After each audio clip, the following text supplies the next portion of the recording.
You are listening to another Clarkesworld Magazine podcast. Welcome to the last podcast for the month of May 2026, issue 236. I hope that this podcast, like all of our stories, finds you incredibly well, or as well as you can be, all things considered, because I know that things are tough.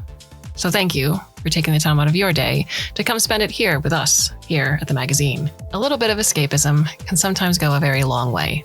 And as always, thank you for your ongoing support.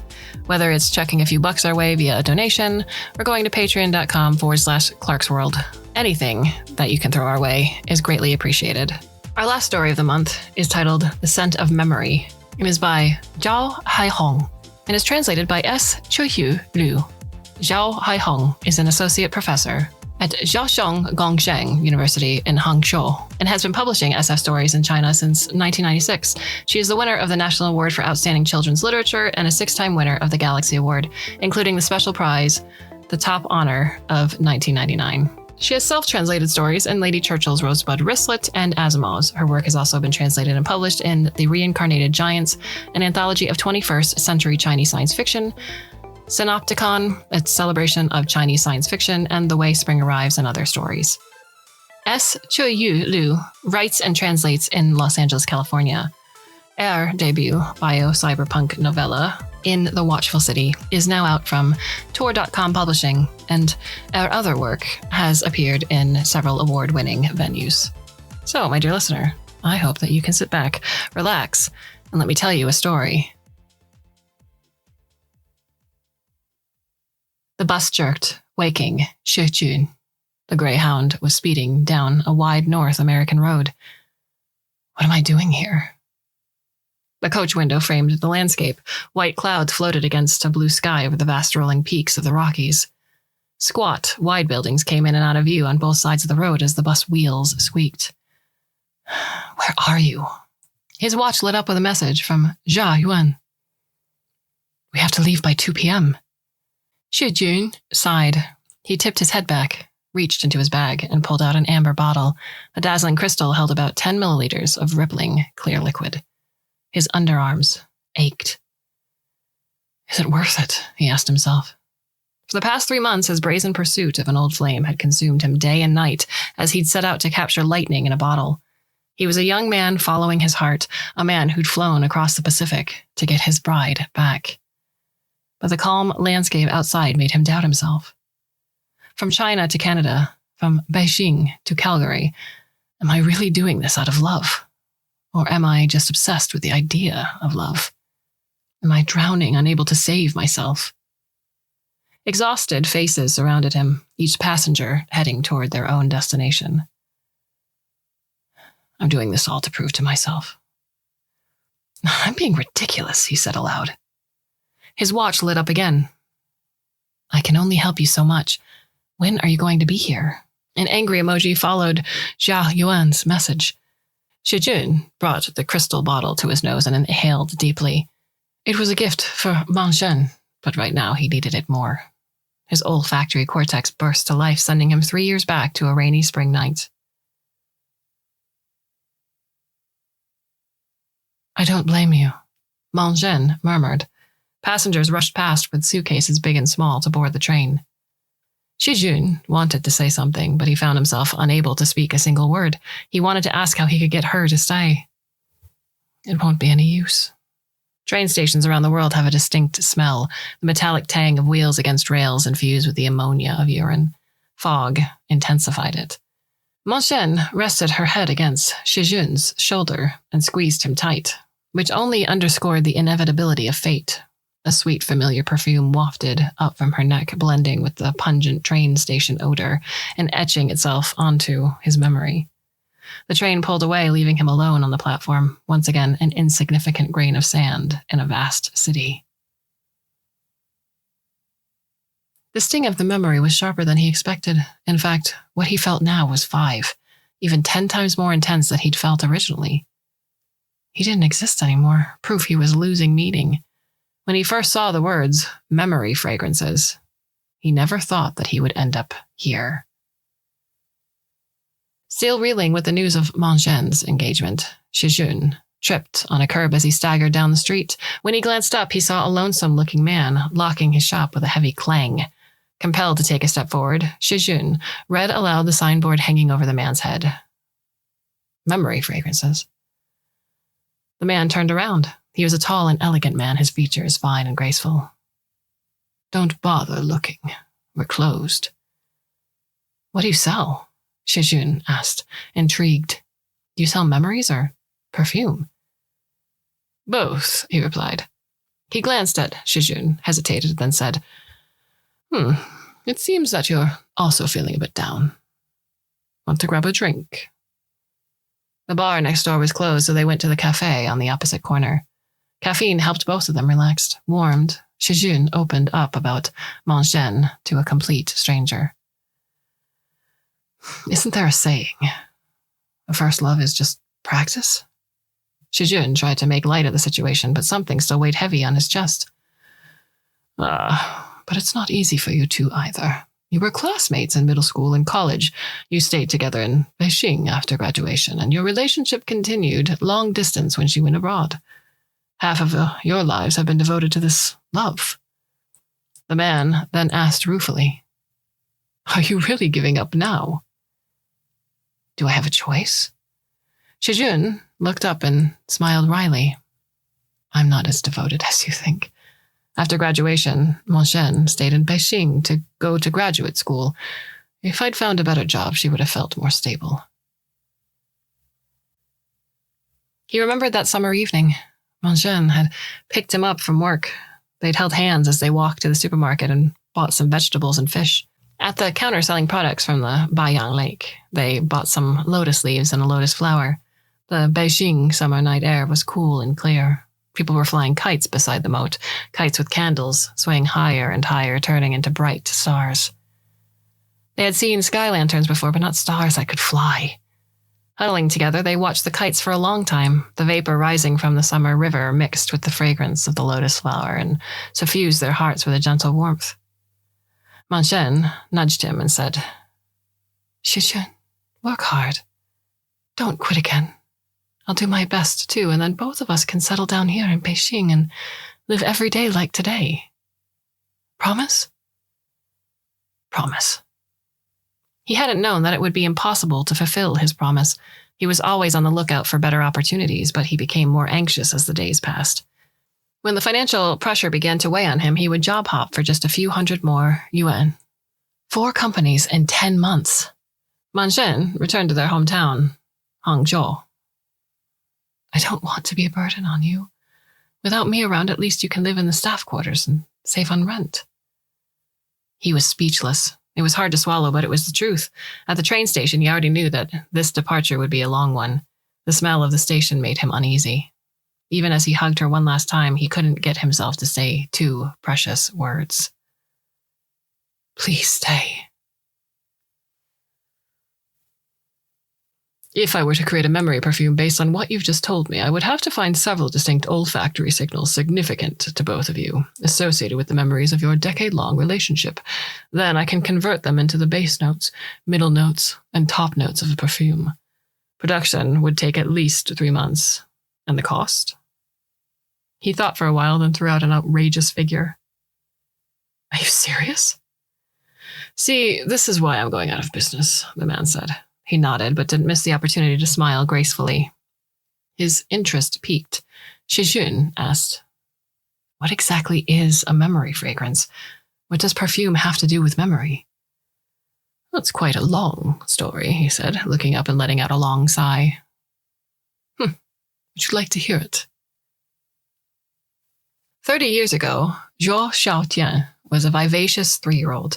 His parents, both devoted to their careers, were very accomplished in their respective fields. Zhao Tian's mother had quit her job to stay home for 2 years after Zhao Tian was born. When Zhao Tian started school, she went back to her job and worked harder than ever. When Zhao Tian went from preschool to kindergarten, he became more mischievous, full of pent-up energy ready to be released. Whenever his nanny picked him up, he would insist on going to the neighboring park to watch the goldfish. On a warm winter afternoon, Zhao Tian was abducted from the park and trafficked to a city thousands of kilometers away. The new environment, new family, and new father and mother were difficult for him to cope with at first. But he was only a child, and children adapt to their environment. The brain had evolved to endure changes. New experiences and memories replace old ones. The overwhelming input locked away the secret of the first 3 years of his life into the recesses of his mind. Unable to hold himself back, Shijun interrupted him. Why didn't you want to remember? Didn't you want to find your parents? I was a child. I didn't have control over the world and could only accept what happened. Since I don't have a way to go back in time, all those gossamer traces only intensified my pain. If I had been a little older, 10 or so, I would have had the urge to learn the truth, but at 3 or 4 years old, I couldn't do that. I would have been terrified. A 3-year-old's memories are fragile to begin with, so when I was 7 and was rescued and brought home, I no longer recognized my parents. The couple before him had called him by a strange name as they pulled him into their arms. Tian Tian! Tian Tian! The boy turned awkwardly from their tear-stained faces. I'm your mom. I'm your dad. My name is Qiouyi. You're not my mom and dad. He freed his arms and hammered at them with his fists. I want my mom. I want my real mom. Hearing that, the woman's face went blank. She forced him to face her. Look. Have a good look at me, Tian Tian. No, I hate you. You're not my mom. I want my mom back. He stubbornly held his head high. He was no longer a 3-year-old who would give in so easily. All he remembered was his kind and caring adoptive parents. The woman raised a hand, furious, then trembled for a long time before she finally lowered her hand again. She closed her eyes, her tears falling once more. I can't blame you. Mommy doesn't blame you. Zhao Tian's biological father had stood beside her, his ashen face showing a thread of sympathy. The abduction had destroyed their marriage and turned them against each other. They'd been divorced for 2 years. Forgetting his own misfortunes, Shijun found himself listening raptly to the man's story. Then what? Did they reconcile? Probably. They worked together to invent this. Zhao Tian pulled a small pendant out from his collar, a miniature perfume bottle. The silver chain was tarnished, but the crystal bottle still glittered. Memory perfume. Yes, this is the very first bottle of memory perfume in the world. My mother works in neuroscience. My father, believe it or not, is a perfumer at a world-renowned fragrance company. They come from completely different backgrounds. I don't know how they crossed paths again that year. Some old research materials had inspired my mother. In the 1930s, Wilder Penfield conducted a series of experiments on epilepsy patients, stimulating certain areas of their brains with a tiny electrode. The patients had flashbacks of long-suppressed childhood memories. These memories were invariably associated with strong smells. You see, within the cerebral cortex of mammals, the olfactory cortex, which is intrinsically connected to other cortices, plays a central role in information processing. The German naturalist Treviranus once suggested that the hippocampus is involved with a higher mental function, perhaps that of memory, which is greatly affected by olfactory sensations. Scientific research shows that the olfactory cortex stores a sequence of past smells, which helps the brain create a sensation of the passage of time. Shijun found himself remembering moments when a familiar smell on a street corner would throw him back to a distant point in time, like the sweet smell of candied chestnuts that would take him back to a night during his first year at primary school, when he'd been walking hand in hand with his mother and had passed a street vendor at the corner of Jixi Road. So, it really is possible to invoke a memory with scent. He thought of his past with Ma Shen, recollecting how all those important moments smelled. If he could gather those scents, would they stir Ma Shen's memories? The man continued. My parents mulled over my first 3 years of life, searching for the scents I would find most familiar. The main olfactory signals were my mother's body odors, her breast milk, the natural pine wood scent of my cot, and the fragrance of the gardenias at the flower beds downstairs. After countless experiments and tests, they created my memory fragrance. My mother suffered greatly as many of the ingredients had to be extracted from various glands in her body. She even got pregnant again to produce breast milk and delivered a little sister. It was probably a bit unfair to my sister, even if my parents loved her, but they always felt that they owed me so much more. Shijun had his doubts. Some parts of the story seemed suspect. He said, I feel like your story's far too simple. I believe in the unique properties of scent. I myself has experienced flashbacks invoked by smells, but in all my life, it's only ever happened 2 or 3 times. A scent so precise that it sends your mind traveling back in time can't be created by merely combining a few familiar odors. It seems fate has brought us together. Zhuo Xiaotian said, pleased. You're right. Mental walls cannot be torn down simply by using a few familiar odors. You need brain scans to locate signals in specific regions. But you can only work backward with this method. First, the olfactory signals must be identified. Then the signals must be stimulated to awaken memories. From there, you'd have to find 3 compatible olfactory signals from those memories to create the perfume. But how do you replicate those signals without making the perfume first? Well, by trial and error with direct and continuous stimulation of the olfactory cortex. If the right scent emerges at the testing stage and the original source is no longer available, the replacement must be found. Then, during production, my brain would have had to have been stimulated repeatedly to provide a baseline for the accuracy of that replacement, which makes the process even more painful. My mother didn't have to get pregnant again to reproduce the scent of her milk, but she chose to take on that burden instead of passing the suffering on to me. But you still went through the first stage. Yes, at the time I really resented my mother for it. But as my memories began to emerge, our relationship improved. Eventually, I remembered my mother, and with her, my father. Zhuo Xiaotian had returned. Shijun looked off into the distance. It was hard to believe that the man before him had gone through such an ordeal. Yet as he took a step back from Zhuo Xiaotian's story, he realized something. The person before him wasn't the swanky owner of a fragrance shop, but a mad scientist. Then your perfume shop is actually an unlicensed medical practice. Well, if you say so. I'll be shutting down my shop soon anyway. Zhuo Xiaotian slapped a hand on the table and stood. My parents are using this technology to research possible treatments for Alzheimer's. I just borrowed their equipment to do something I found interesting. Would you mind me asking? Shishun said with a heavy heart. How many bottles of memory perfume you sold? Only 2 people dared to place an order after listening to my story. Both of them gave up halfway. Why? There are generally 2 kinds of people who are attracted to the idea of a memory perfume. One kind wants a souvenir of a happy relationship. The other wants to keep memories after a bitter breakup.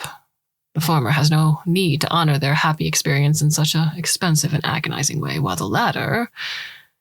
He simpered. Both of them said, It turns out I didn't love them that much. He or she? Both. Shijun braced himself and asked, What about me? Do you think I'm the kind of person who would quit halfway?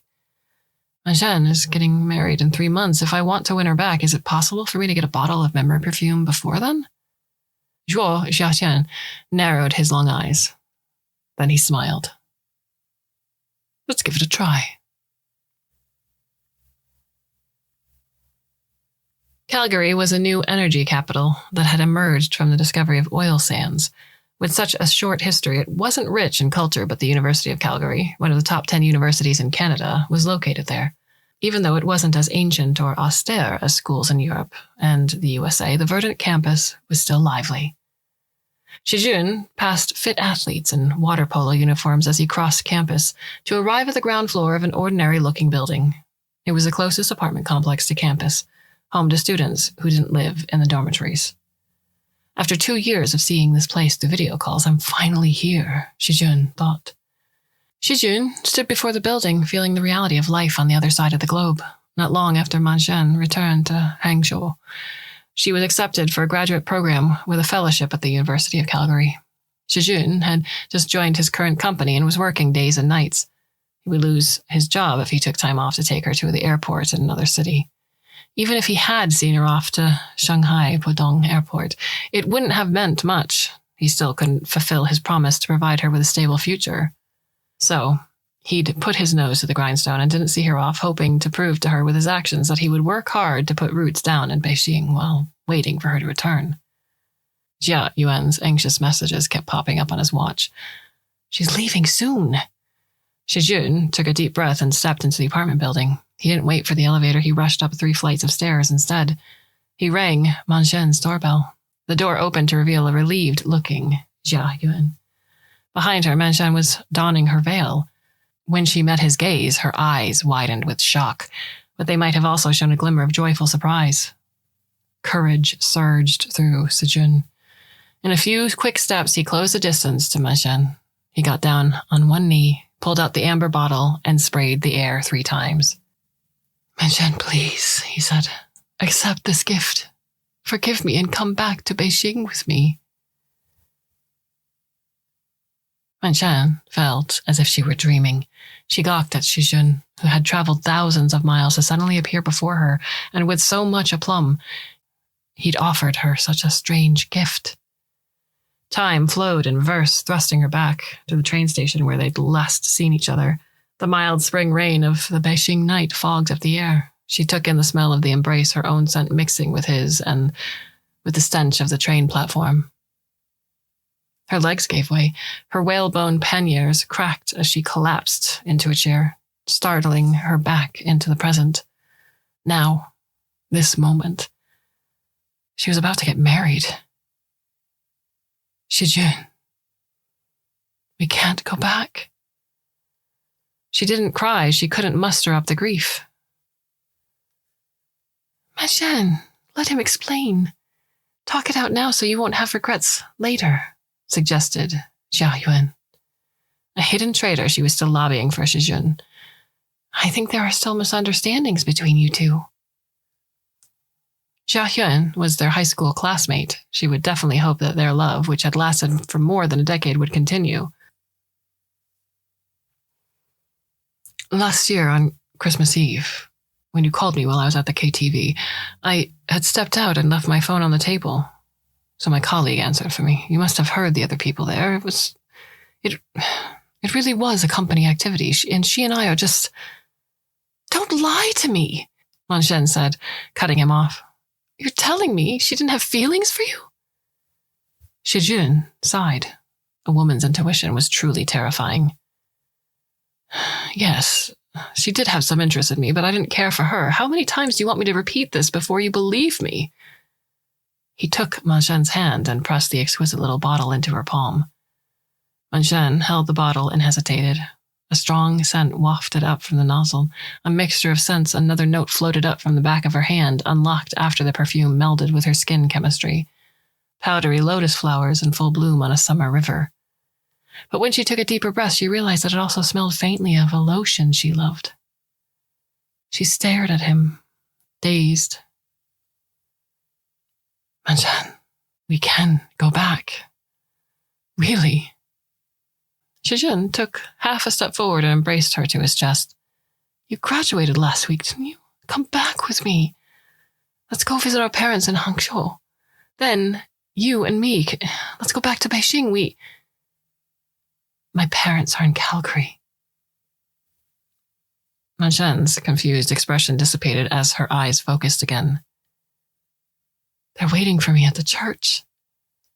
Shijun, I'm the one who was responsible for the breakup, not you." She turned Shijun away and said, "Although that night did make me have doubts, I had already drifted apart from you.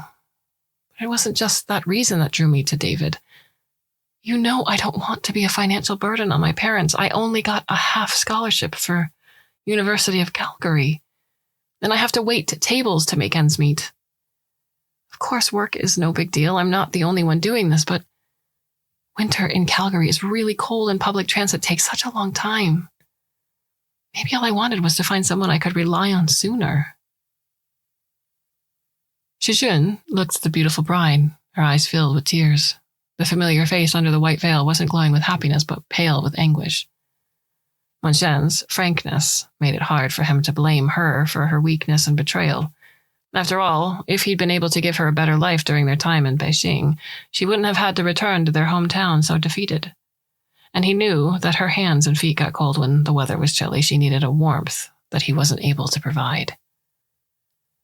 Shijun took a few steps back, greedily taking in her gaze. The scent of the past suffused the air, along with the powdery smell of her bridal makeup and the fragrance of her white rose bouquet. The past retreated even further. Shijun's olfactory senses would capture this new combination of scents too and etched it into his memory. Goodbye, he struggled to smile at her. I wish you happiness. Then he bolted downstairs. Zhao Haihong was at a total loss as how to react. Something mysterious had happened between Shijun and Manshen. It was only until Shijun's departure that she found the guts to touch Manshen and ask, You really have no regrets? Manshen didn't reply. She tightened her grip on the cold, hard bottle. The bridal car traveled cheerfully down the wide streets of Calgary. Zhao Haihong was guarding the memory perfume which Manshen had tucked away in her purse. It seemed that whatever magic there was had been imprisoned with it. Manshen let out a sigh of relief. It took 10 minutes to get to the church. They proceeded to the lounge for their final preparations. Zhao Haihong adjusted Manshen's veil and applied more lipstick. There was still doubt in her eyes. Manshen looked down to avoid Zhao Haihong's gaze. She pressed the back of her hand to her nose, something she did whenever she was nervous. Once again, she hurtled into the past. This time, she went back a full decade. A golden tree bloomed on campus, filling the air with a sweet osmanthus fragrance that mingled with the junior high school's familiar grassy smell. Shijun was crouching down in the first-floor corridor so Manshen could climb onto his back. That had been the first semester of her junior year. She had fractured her foot. Since the old school building didn't have an elevator, all the boys in her class who weighed over 50 kilograms had taken turns carrying her up and down from their third-floor classroom. Up until then, the boys in her class had been indistinguishable to her. But this boy stood out from the others. His sweaty musk permeated through his thin t-shirt and blended with a touch of adolescent hormones. Her girlish body odor, the fragrance of osmanthus, and the smell of green grass. Of all the boys in her class, this boy had made her feel the most secure as he carried her. She had wanted to be with him forever. Autumn leaves fluttered to the ground as a gust of wind whipped up a flurry of osmanthus flowers. That had been the spark. Manshen sobbed helplessly. How could I forget such a pure moment? Back then, she wouldn't have exchanged her feelings for a mere shoulder to lean on. After so many years of studying and hard work, so many years of growth and struggle, can't I support myself? She took another sniff of the lingering afternote. In the end, only a woman who trusts in herself has the freedom to pursue true love and live her own life. She pointed to the adjoining door and called out to Zhao Haihong. Help me explain? Then she turned and fled out of the church's back door. She didn't have to run far. There outside the gates of the church, a person was pacing, the very person she was looking for. Behind him, fluffy white clouds floated over the distant Rockies, a field of snowy white peaks, brilliant against the sunlight. Shijun! He turned. She couldn't help but weep as he smiled.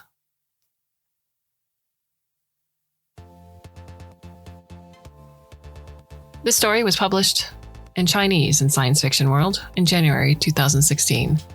And what are your thoughts on the story? You can send me an email. I'm kate@clarksworldmagazine.com. We have a new bunch of stories coming your way for next month, so I do hope you'll come and join us. Until then, my dear listener, I bid you a very fond and hopefully very temporary farewell.